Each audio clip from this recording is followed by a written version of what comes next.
In 1947, in Roswell in the Nevada desert of New Mexico, a farmer discovers strange debris. He was told it was a weather balloon. He was asked to be quiet. The Army quickly erases all traces, replaces the pieces, and rewrites the official story. But what if it was something else? What if it weren't a piloted craft, but a probe, an autonomous machine launched by a civilization beyond the stars? An artificial intelligence whose fragments, scattered across an anonymous ranch, would silently change the destiny of humanity? What you just read may be fiction, or it may be what you'll be told tomorrow. But if you look around you, in your phones, your computers, your smart machines, maybe you'll see something else. Maybe you'll feel something else. The trace of an accident, the reflection of a mirror, the memory of knowledge fallen from the sky. What if it all started there in that Roswell field under a storm of nuclear tests? Chapter 1. The balloon that flew like an airplane. Roswell, New Mexico, July 2nd, 1947. The sun was just beginning to rise over the New Mexico desert. The wind swept through the dry grass, raising plumes of dust between the ochre hills. William Mack Brazel, a local farmer, was slowly making his way through his pastures. He was watching his sheep as usual when, in the distance, he spotted something strange. Shiny, metallic pieces were scattered within a radius of several dozen meters. The cattle refused to approach them. Brazel knelt down to examine the fragments. Some were soft, almost like fabric, but unbreakable. Others folded like aluminum foil, then quickly returned to their original shape. He even found what appeared to be a small bundle of stems, similar to plastic, but which did not burn, even when exposed to the flame. A strange symbol was inscribed on one of these rods, geometric characters, neither English nor Spanish nor Russian. Worried, he gathered a few pieces and went to the town to notify the sheriff. The sheriff contacted the Roswell military base.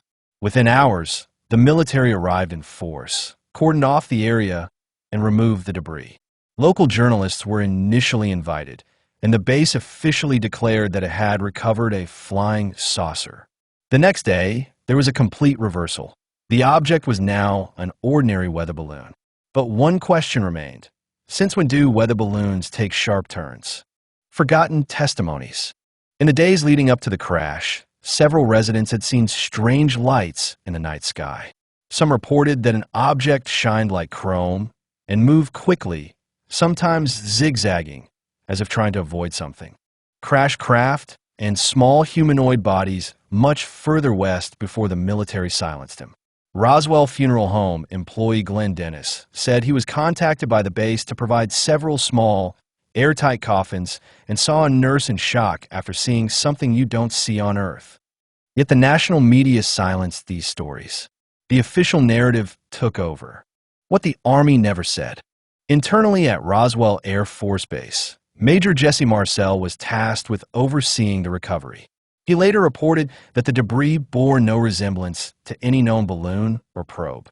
Even an experienced aviator, he was astounded by the material. It wasn't from here, nor from the Soviet Union, nor from any nation. It was as if it was from somewhere else. He even showed fragments of it to his son, who remembers engraved symbols and the strange feeling to the touch, neither hot, nor cold, nor rough. When Jesse Marcel was flown to Fort Worth for a press conference, he was asked to pose with the remains of a real weather balloon to clear the air.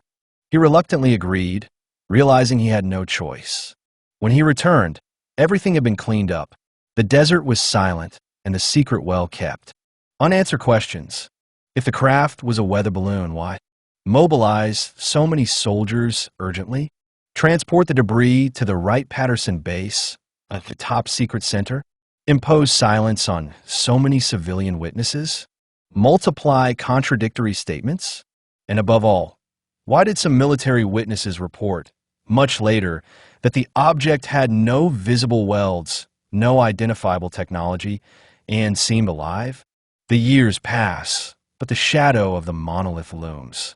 As the decades pass, the mystery deepens. Independent researchers, historians, and engineers attempt to piece together the facts. They often come across gray areas, missing documents, and archives classified until 2075. What no one can deny, however, is this. An object was recovered in 1947. It wasn't a weather balloon, and what was extracted from this debris may have changed the world. Some engineers in the early 1950s suddenly filed revolutionary patents. Transistor, 1947, Bell Labs. Integrated circuits, 1958. Semiconductor memory. All this, as if by magic, a few years after Roswell.